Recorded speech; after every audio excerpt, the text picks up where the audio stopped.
abekho abantu abasibulele njengabantu esizalwa nabo.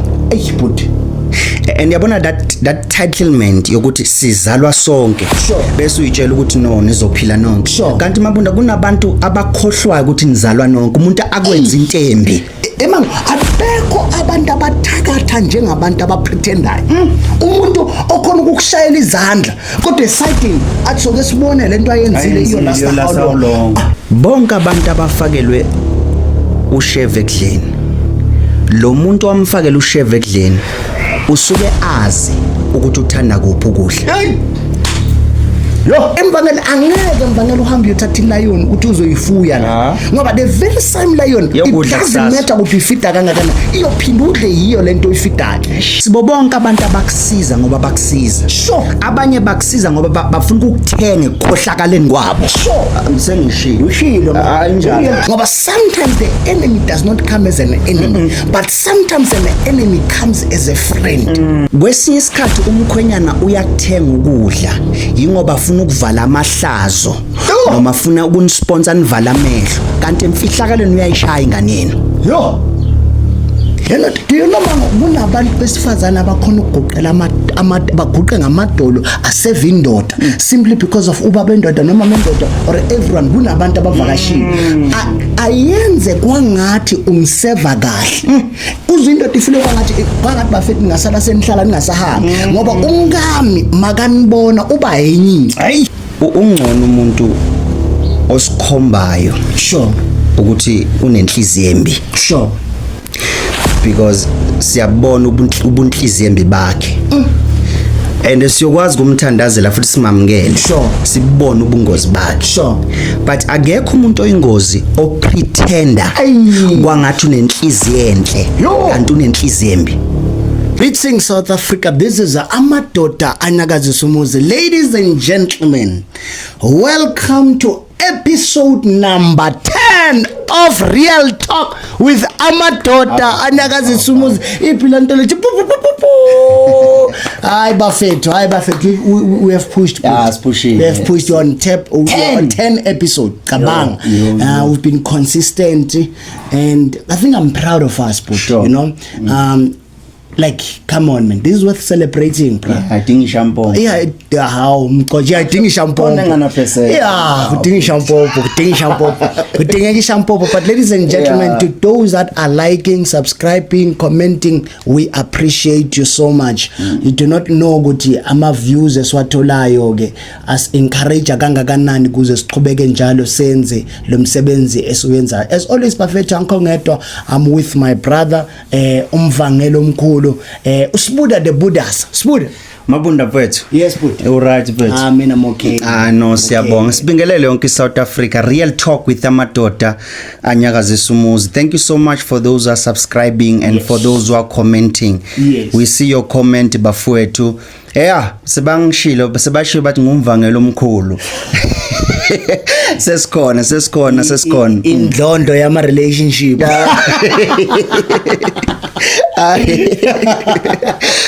No, but perfect man, thank you so much. Siyabonga kakhulu Amadoda Anyagazisa Umuzi on Facebook, TikTok, even na ku Twitter sikhona. Amadoda Anyagazisa Umuzi. Awekha kamanye Amadoda Anyagazisa Umuzi ukudlula laba.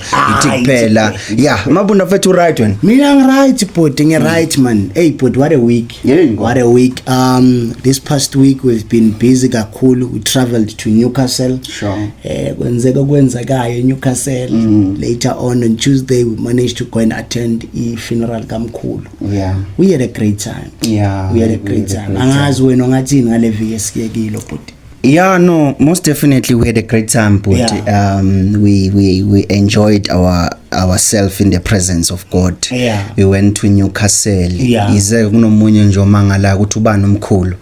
Our father in faith ubabu Estigumbi umkhulu ushile nje emhlabeni umuntu omdala usebenzile so besiye ku funeral yakhe lapha eStandard on Tuesday okushuthi beshumayela eNewcastle Sunday then Tuesday seza ke eStandard on we saw your couple umuntu omdala man, that was our weekend.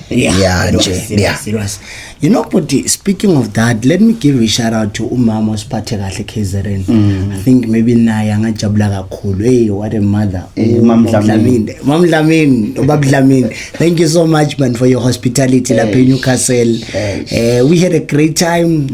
We ate. Baba sidle saze sathi amen. Ngiyabona kusahlaleki. No man put him on. I want us to go straight today. Sure. For a short, maybe in the beginning. Have you ever thought about into ukuthi legacy? Yabona, because of Ubab Gumbi njengoba angasekho emhlabeni. Kunendlela singabantu esimkhumbula ngayo. Have you ever thought about lento kuthiwa legacy?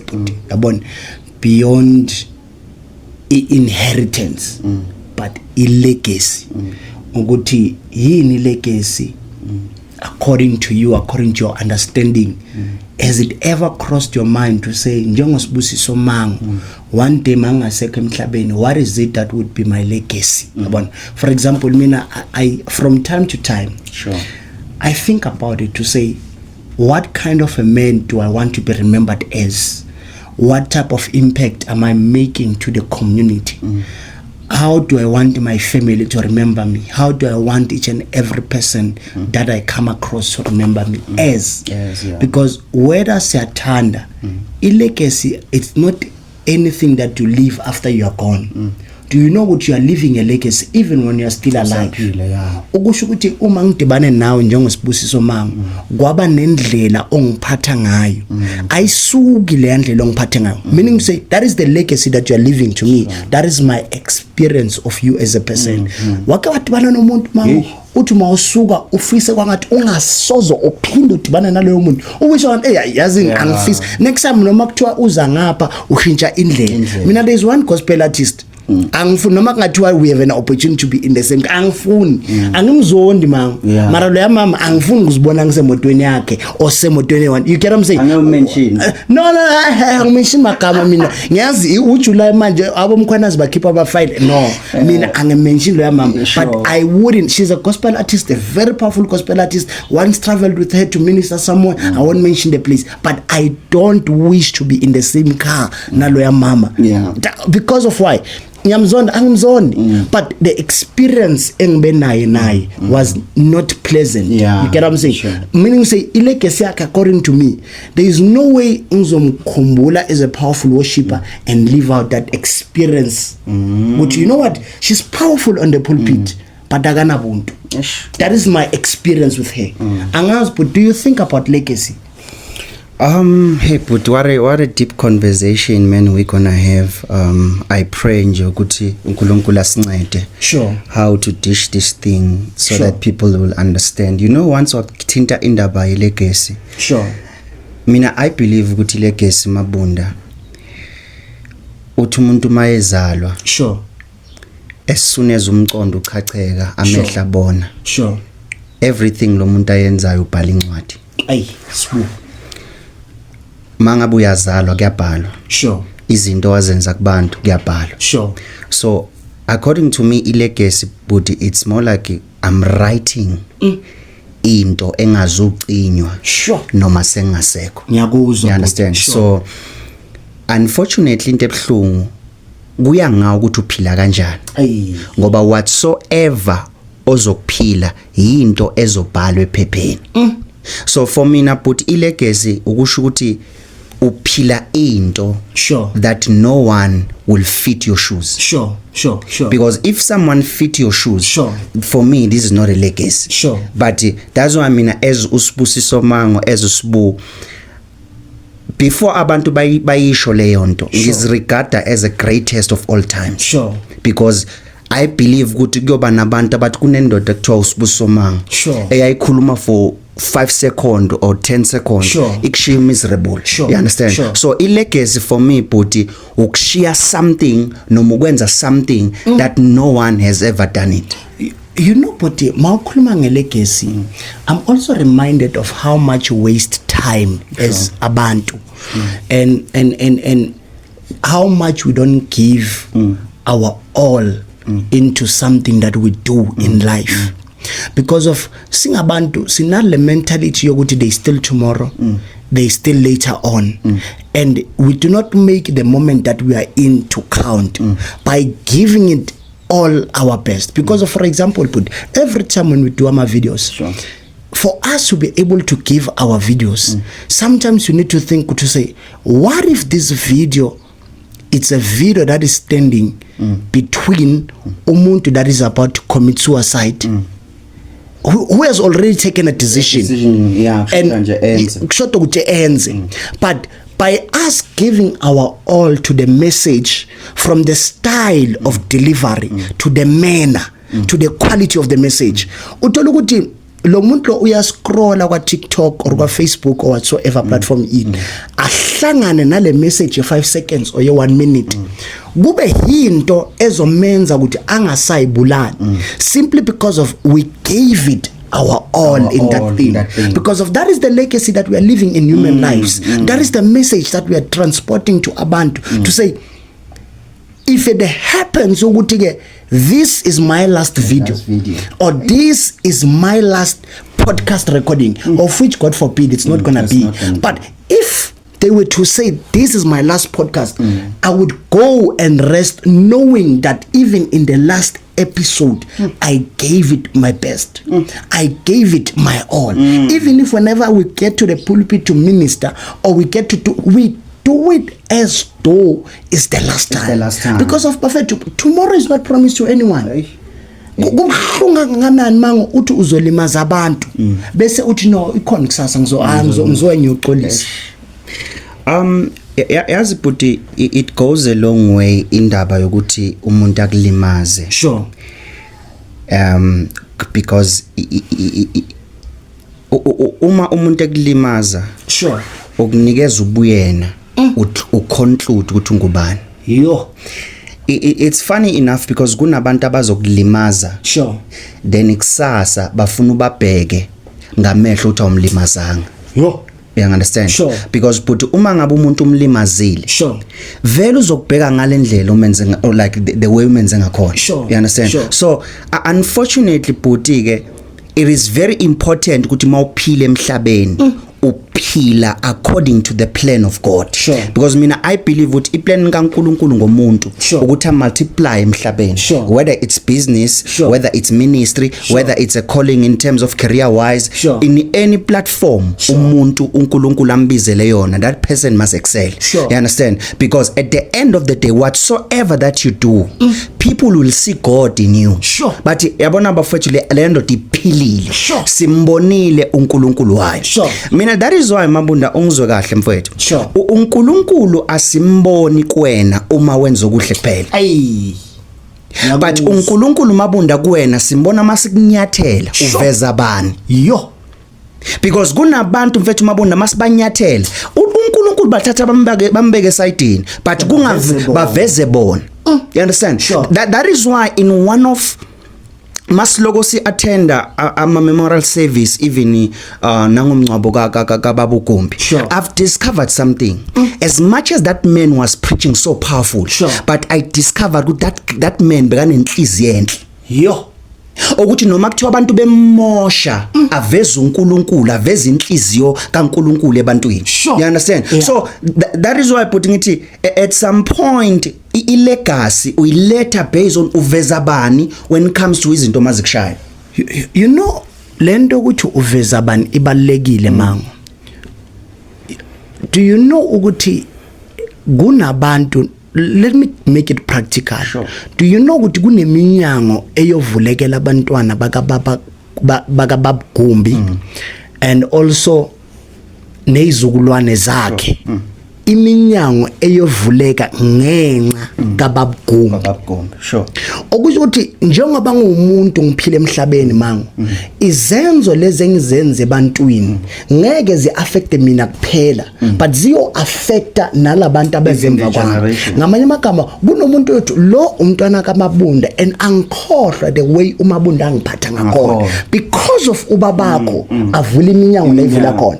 But kunabantu mvangeli iminyango yabo iyovaleka ngenxa yokuthi bayombuza umntwana kabani athi umntwana kaMabunda but lo Mabunda owenza 1 2 3 4 5 kanjalo ngokukhumbula izenzo zami engazenza kuloyo muntu atayisalubuyele emuva ndoda. Why? Because of ilegacy yami lengishile ayivumeli ukuthi igama lami libe isikhiya. Liba i-padlock. So kusho ukuthi bafethu njengoba nitibana that is why we've experienced something in the terms of Standard Tune. We've experienced uma ungena KFC and you went to all this, people were celebrating you. What are the chances mango that one day umntana akho uyotefika endaweni that akusumntana kasipose already that thing imvulela iminyango. Yazi but speaking of indaba yokuvulela kweminyango. Sure. That is why but ungizwe kahle mfowethu. Sure. As much as uphile emhlabeni. Sure. Usaphefumula. Sure. Usahamba ngeenyawo. Sure. Yenza sure ukuthi whatsoever that you say, sure, whatsoever that you do, sure, because kunabantu buti abapromotwa ngokwezenzo hayi ngomlomo. Yo, because sigcwalelwe ngabantu abafuna ukuvulela iminyango ukuthi bakhulumile. Kanti Mabunda kunabantu mfowethu noma kuthiwa abantu bamelana nawe kanjani, but izenzo zakho zenza ukuthi kuvulekele iminyango. Ifana nalento kaMkhwanazi. Umkhwanazi Mabunda mfowethu, mina I believe ukube kuyange South Africa ngabe kuba uyi president. Why? Izenzo zakhe emaphoyiseni zenze ukuthi aphakanyiswe noma kuthiwa kwanawo lawo ma qualification, but because of indlela owenza ngakhona, your posture, the way ijustice uyifollowa ngakhona for abantu, that thing on its own, because izenzo Mabunda does speak on your behalf. You know Puti, kunabantu aba good. Here's the thing. Mkhwanazi is an excellent cop. Excellent. Excellent. Indlela ayibamba ngayo. Kodwa kancane body kusabona ka. Ngibona kuvela iCamera. Yo. Yeah, it's still recording. It's recording. Okay. Madoda. Sifike kanjani ku camera? Nisixolele bazalwane. Usasho umkhwanazi but. Yeah, bengisakhuluma ngomkhwanazi. I hope it didn't affect the audience. No, it didn't. Iqale manje ne? I don't know ukuthi that's why I was asking ukuthi did it continue or yeah, it's continuing. Okay. It's fine. I still my thought I lost my track of thought. Yeah, but you were based on Mkhwanazi. Yeah. I was saying ukuthi it's not about what you do in front of people that makes you to be a good person. Sure. It is also what you do when people are not there. Busiza ngani ube umuntu omuhle phambi kwamakhamera kodwa emfihlakalweni ube isilwane. Okusho ukuthi umango esimbona phambi kwabantu simshayela izandla senza yonke lento lena, we are able to celebrate that particular person. But umango makunganabantu, what kind of a person are you? Yeah. You get what I'm saying? Yeah. Because of the person that you are when you're not in front of people will one day get exposed if you are a different person when you're in front of people. Ngamanye magama kunabantu abalungile phambi kwabantu kodwa mawuya emakhaya kibo ba imonster. Uthola ukuthi kunobaba mfethu okhona ukucelebratewa izizwe. But the minute angena endlini emango siyasaba sithi ubuyeleni, we cannot enjoy your presence because of the person that you are in front of people and the person that you are outside of people. We cannot handle you. Unless if it makes sense. Yeah, it makes sense. So meaning to say you are leaving a wrong legacy to say you are a good father but bad husband. You are a good father or you are a good public speaker but abantu around you, they cannot say to say we enjoy being with your person. We enjoy because your legacy, your aura, it's terrible. It's terrible. Mina that is why but I'm a straight talker. Amaxoka abantu abanjalo. Yeah. Eputhi kungcono uphathe kahle umndeni wakho. Sure. Ebantwini ubuke umuntu omubi. Sure. Kodwa endlini umuntu right. Eish, body. I'm being for real. That's better. Kungcono. That is why but kunabantu. Sure. Sithina singamangala ukuthi why umuntu othize kubo abantu bangasindiswa why kunani the question wenzani emfihlakalweni mawu nalabo bantu Sure. because kunabantu Mabunda as much as they are good preachers as much as they are bathandaza kakhulu but when it comes to ekuphatheni abantu bakuba babaphatha kabi Yo. athi umuntu ngamane ngife kunomuntu Mabunda sekusele insuku zakhe zokugcina emhlabeni Sure. kuthiwa kuletha uNkulunkulu kazibanibani athi ngamane ngife nganayo loyo uNkulunkulu because of ubonile ihorror abemkhomba yona saphila Sure. mina yona Mabunda into engidiscover kungcono ube right ku family yakho but in public ube ihorror. Can I divert? Sure. Can I divert? Sure. Do you know, Mango, as we speak, there is a husband somewhere. Okhipha amazwi ukuthi ngithanda indlela umngam angakayiyo or abangakhona uma kunabantu endlini. Awuzwe. There is a wife somewhere that says, I love the way my husband acts like when people are around. You know, do you know Mango kunabantu besifazana abakhona ukugoqela baguqe ngamadolo aseve indoda simply because of ubaba endoda noma mendoda or everyone kunabantu abavakashile ayenze kwangathi umseva kahle uzwe indoda ifile kwangathi bafethi ngasala senihlala ningasahambi ngoba umngami makanibona uba yenyini kanti the minute nisuka experience ihora kunabantu futhi abakhona ukusiphatha kahle basenzele kahle emadoda Jehova okay basenze kahle ngenxa yokuthi abenzeli thina let's be honest uma uzongiphatha kahle phambi kwabantu kufana nokuthi you are not doing this for me kodwa wenzela abantu kufana nokuthi uma emsebenzini usebenza kahle uma iboss yakho ikhona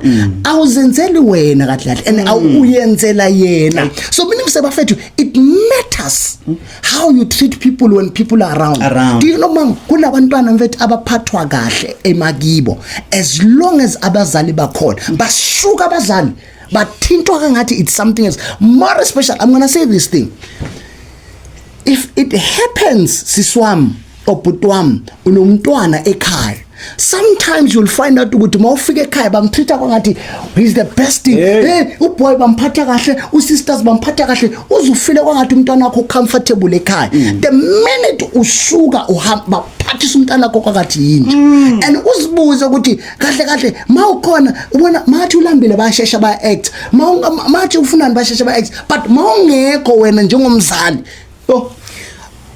Mabunda ngivumele mfethu ngithi sure ungcono umuntu osikhombayo sure ukuthi unenhliziyo embi sure because siyabona ubunhliziyo embi bakhe and siyokwazi kumthandazela futhi simamukele sure sibone ubungozi bakhe sure but akekho umuntu oyingozi opretender kwangathi unenhliziyo enhle kanti unenhliziyo embi. Mabunda ungcono nalona inhliziyo embi ngoba siyokwazi Mabunda kumncanda sithi ayidlalele kude naye. Do you know ukuthi kunabantu mfethu akekho umuntu oyingozi nje umuntu opretender because umuntu opretender kuba ngazi ukuthi unenhliziyo yakho afuna ukukusondelela azokubulalela eduzane sure kaphuthi kungcono nje umuntu avele nje akukhomba ubiyena bakhe that yeput uyadala nangimabunda yes mara I'm being for real no man ibhlungu lento Mabunda because and ungizwe kahle sure into ebhlungu ngabantu abanjalo sure uthi mawukhuluma ebantwini sure ukuthi uzibanibani unenhliziyo bese labantu abapretendelwayo babamba iside lokuthi uyapretenda babambe that good side yokupretend wena uma ukhuluma ukuthi akekho nje lo muntu babona wena njengoSathane kanti uyabapretendela yebhuti nabantu aba-actayo ucima amakhamera babona bayeka yonke into ke there are people omamncane nabo auntie nabo gogo nabo mkhulu abanjalo nabantwana and worse even nalento eshona kuma relationship umuntu uthandane naye hey phambi ngabo sibali bakhe ulunge kodwa abasuka osibalo ukubeka isandla ukushaya inhlamba uyakuthuka wenza inini why because uyingozi Mabunda umuntu onjalo. You know what's the painful thing about umuntu opretendayo ukuthi ukwenza wena uphenduke ube isilime ebantwini umuntu oprethendayo mang and I remember mang umuntu oprethendayo why ngithi kwenza ube islim uma wena ufika ukukhuluma kahle ngaye ebantwini kanti abantu la ukhuluma kahle ngaye ebantwini bayazi ukuthi yena uthini ngawe wena uma ungekho so mina semangifike abantu ukuthi usona so bayahleka bona ngoba abayazi lento usibu ayishoyo mina uma ngingekho ukuthi into ebuhlungu ngabantu abakuprethendayo ukuthi uyakhona ukubona mangu achieve something enze kwangathi uyacelebrate nawe kanti esidini ukufisela okubi kuphela emang abekho abantu abathakatha njengabantu abaprethendayo umuntu okhona ukukushayela izandla kodwa esidini athi soke sibone lento ayenzile iyo last how long ibafethu kubuhlungu mang uma lo muntu okupretenda kumngani wakho ibhlungu wesike cause you are seeing a friend yena ubona name as buti yajula lento esikhuluma ngayo as we said on the last episode that at some point ayaba uNkulunkulu nokushow ama glimpses sure akushow ama glimpses angiyeke futhi ama glimpses sure ngikhulume ngale ukuthi because usuyamazi ukuthi unje sure inkinga abantu abangamazi ukuthi unje unenhliziyo embi angisho phambi kwabantu display ukuthi no unenhliziyo right but maka nawo uveza lenhliziyo yakhe embi ukudila nomuntu kanjalo into ebuhlungu naye uzohlukana naye and laba bantu abayi crowd abaphethe inhliziyo yalo onenhliziyo embi ngoba uba representela ukuthi unenhliziyo enhle mawuhlukana naye uzoba usathane wena but guess what mabonda isikhathi siyamreveala uma wena songasekho bese kuyavela ukuthi hayi man usibani wayiqinisile sicela iaward bakunikeza iaward qiniso but I'm paying for real it's the truth that's the truth and funny thing is ukuthi babona sekulate ukuthi usibani no man mina there's something umfundisi wami angifundise yona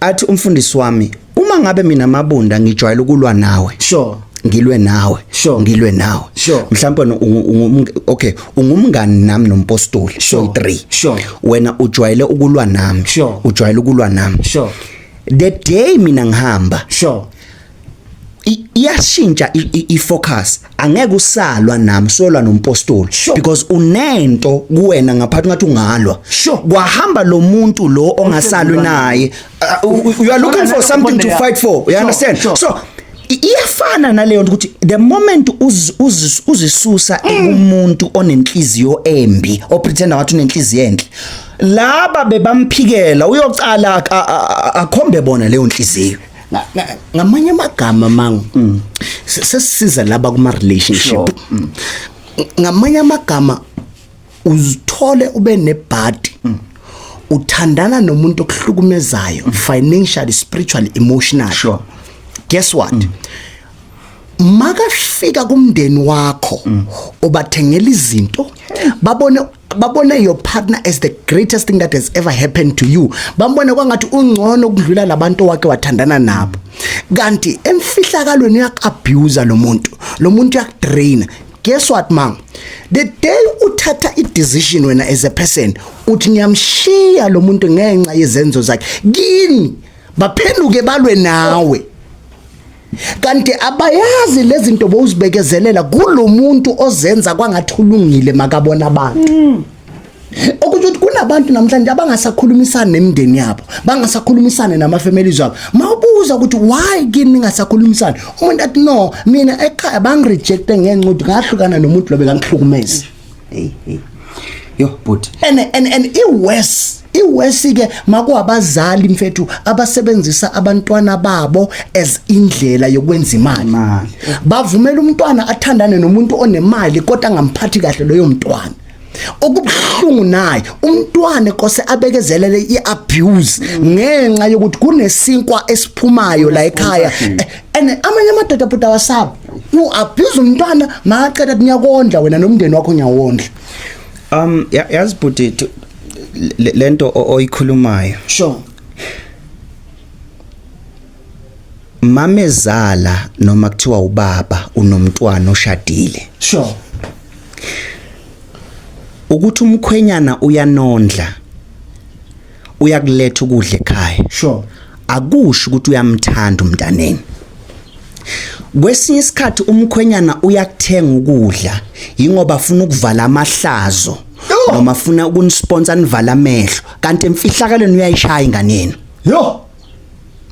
but akusibo bonke abantu abakusiza ngoba bakusiza Sure. abanye bakusiza ngoba bafuna ukukuthenga ekukhohlakaleni kwabo Sure. Sengishilo Ushilo ayinjalo Ushilo. because thina simisinterprete ukuthi umuntu mayekunikeza into ethize noma kubusisa ngento ethize Sure. uyitshele wena ukuthi no unenhliziyo right kanti angaba nenhliziyo embi ekwenzela okuhle kanti ama intentions wakhe mabi Okusho ukuthi bhuti kunabantu abasebenzisa izinto abazenzayo ukuvala iguilty abanayo kulento ezimbi abazenzayo ngamanye amagama kunezinto uyakulimaza njengoba usho mvangeli ukuthi umntwana wenu akekho endaweni enokuthula uyahlukunyezwa and guess what lokudla nalemali nithola yena akayitholi umntwana wenu uthola induku njalo nje uhlukunyezwa njalo emotional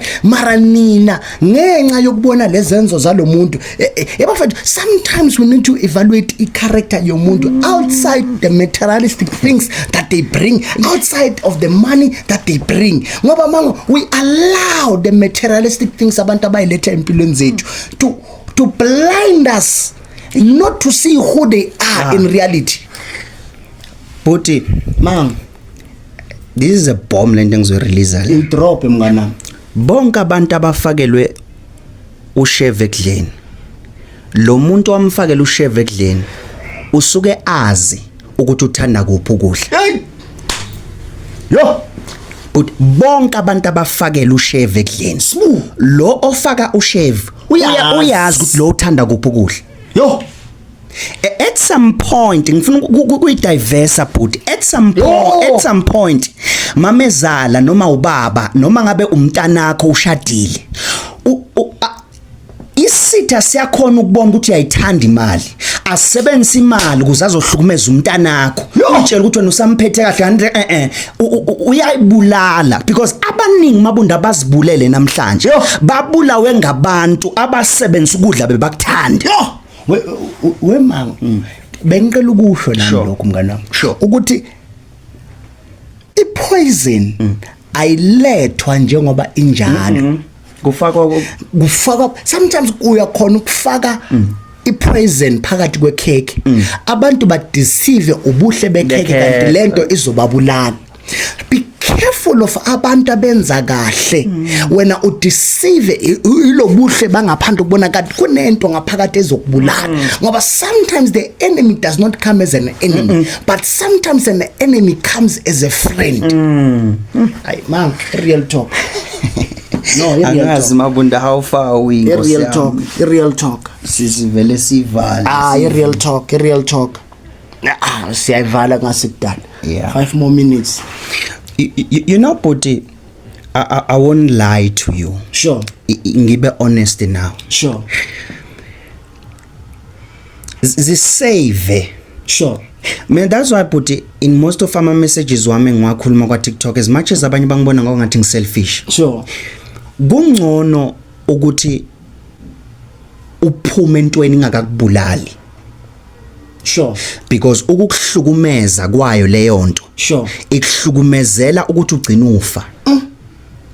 Kungcono mabunda kuthiwa wena nje awuhlali kuma relationship wenza ini than as much as but lento ibu selfish. Sure. One thing I've realized about impilo sure. abekho abantu abasurvive nabaphila isikhathi eside emhlabeni njengabantu abaselfish. Say that again.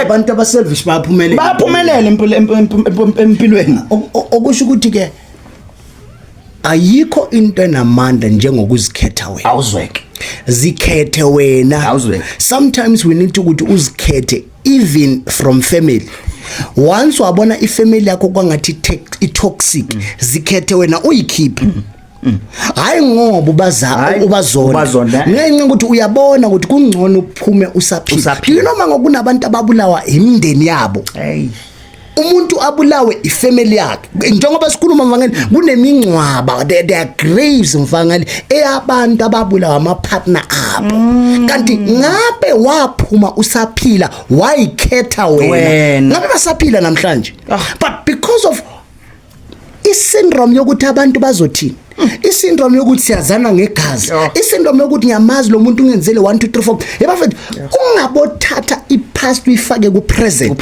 sometimes you need to forget the good that a person did before and deal with who they are now uyazi but ukuthi as you say sure abekho abantu abasibulele njengabantu ezizalwa nabo but and yabona that titlement yokuthi sizalwa sonke bese uyitshela ukuthi no nizophila nonke kanti mabunda kunabantu abakhohlwayo ukuthi nizalwa nonke umuntu akwenza intembi and when usabamba igama uthi hayi sizalwa sonke umuntu akubulale no mina as I grow I discovered ukuthi imndeni uthola kuma strangers because I want like there are many people ababe manipulated benziwe ilima bathakathwa egameni lokuthi hayi sizalwa sonke and the same thing lo muntu ozalwa nayo uyena okudlisayo the same thing umuntu ozalwa nayo uyena okufaka inkingeni uyena okufaka ikolotini egameni ukuthi hayi bafo sizalwa sonke no but ayisebenzi kanjalo ungaba ngumfo kodwa ungangifuni ukuthi ngiphile noma sizalwa sonke ngi-Eddie Brom ngifaka ichair kule nto sho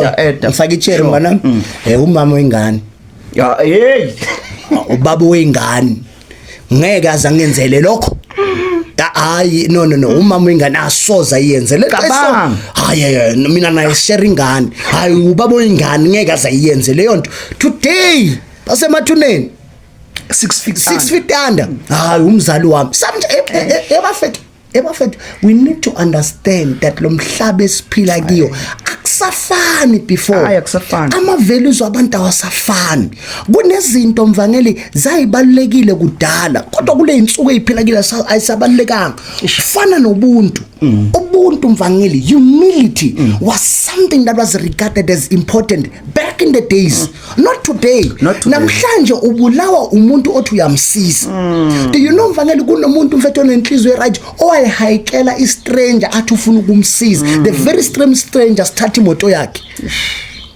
okusho ukuthi ke we are forced in this generation to say noma sithanda kwangathi singasiza abantu noma sithanda kwangathi singaba close nabantu but iora nobubona babo abusivumeli ukuze sibe duzane nabo emvangeli angeke mvangeli uhambe uyothatha ilion uthi uzoyifuya la ngoba the very same lion it doesn't matter ukuthi uyifida kangakana iyophinda udle yiyo lento oyifidayo ngoba the day do you know what's the courage of a lion the day mvangeli ilion ingathola ukudla idla wena so kunabantu esibenzele okuhle but the day singanawo amandla ukubasiza baphinde ba-attack team but asivale so sure yazi mfethu but there's this thing masikhuluma so ebasenhlizweni yami kakhulu sure but uSatan ukhona sure the enemy is alive sure and there's one thing I've realized about uSatan sure uSatan into ekuthiwa umuntu sure akayifisela okuhle even nabamsebenzelayo sure akabafisela okuhle sure that is why but in one of my statement ngivama ukuthi uSatan akasiyumngani namuntu akasiyumngani namuntu nesoze abomngani namuntu but abekho abantu abaseduzane uSatan abasebenza kakhulu njengalabo bantu sure uSatan abasebenza abantu abaseduzane kwakho sure especially family members sure uthola ukuthi umuntu unalento ukuthi no ngizalwa naye ngeke ayenze into enje sure yebhuti kuyenzeka mfethu sizalo sobabili sure wenzakalwe into enhle empilweni yakho uNkulunkulu akubusise sure mina ngisastruggle azalwa sonke sure umama oyedwa ubaba oyedwa sure now here's the tricky part as soon as yenzeka lento kuwe inhliziyo yami ibebhlungu and remember there's an enemy uSatan mayenzeka lento akayithandi the only thing azoyenza uSatan ubheka inhliziyo yami ebhlungu a partner nami nenhliziyo yami Sure. okusho mina noSathane isinto eyodwa nawo Sure. asebenze mina to destroy you Sure. because when usaphethela ukuthi sizalwa sonke Sure. abekho abantu abasibulale njengabantu ezizalwa nabo. The enemy partners with people but especially uma ngabe umuntu noma kuthiwa bhuti ushade naye umuntu noma kuthiwa bhuti umntana wakho uyamzala kungaze kube nenhliziyo ebhlungu the enemy enters akusebenzise as a sponsor because the enemy but does sponsor people. Yo. Ifana nalento ukuthi uthenga imoto. Sure. Uthi mawuthenga imoto inhliziyo kamfweni noma kadadweni ibe bhlungu. As soon as iba bhlungu uSathana partner nenhliziyo yakhe. Uqala lapho kuphuma amazwi kwangathi ungagubuda, kwangathi ingapantsha, kwangathi ingaphela le moto. Vele iphele because the enemy especially umuntu mangabe aba nenhliziyo ebhlungu uyapartnera naye. Sivale bhuti. My last words to whoever that is watching out there. Do not ignore the signs. Aye. Believe me, man. Once ubona ama signs ukuthi lo uzongibulala lo akangifunele ukuthi distance yourself as soon as possible. Aye. Uma impumelelo yakho ubona kwangathi ilimaza abafweni, uma impumelelo yakho ibonakala kwangathi ilimaza abantu ozala nabo, uma impumelelo yakho ibonakala kwangathi kunabangani bakho ebalimazayo and uwabone lawo masense ukuthi why ngathi uma izinto ezinhle zenzeke empilweni yami lo muntu uyalimala. Distance yourself. Bafethu kunabantu ngabe basaphila mango if only bathi beyabona ama sign ukuthi kwangathi uma izinto ezinhle zingenzakalela mina khona abantu abalimalayo la ekhaya bathatha decision mango yokurelocate babe kude. Ngabe basaphila manje kunabantu mango abaqashelwa ama hitmen abantu abazalwa nabo abantu abathandana nabo abantu abasebenza nabo. Why? Because we refuse to acknowledge and see the signs. To say kutheni ngithenga imoto ulimala kutheni futhi imoto into enkulu empahleni umuntu alimaze ukuthi uthenga impahla entsha ekulenza uyaqoka wena umbone uyaqoka mara awuna in lalela the minute ubona ama signs yokuthi uma izinto ezinhle zenzeke empilweni yakho khona balimalayo baleka. Real talk with amadoda Nyasumuzi. Bantwana basika, thank you so much. uNkulunkulu njani busise aphendule imithandazo yenu. Remember abafethu episode 10 uNkulunkulu usithwalile kwazo kwaba lapha and thank you so much. Chubeke njalo ni subscribe ni like nenze nje bafethu ni comment sisachubeka so nibona ku episode number 11.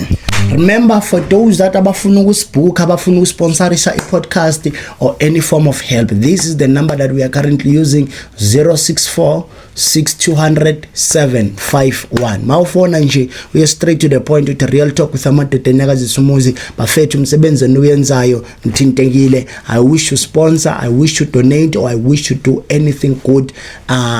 We would really appreciate it. Yabona, we really appreciate that help. We really appreciate usizo lenu or sponsorship senu. Otherwise siyabonga kakhulu uNkulunkulu anibusise. Have a blessed day, have a blessed night, or whatsoever time where you're watching this particular episode. Real Talk with amadoda Nyakazisumuzi checking out. Danko.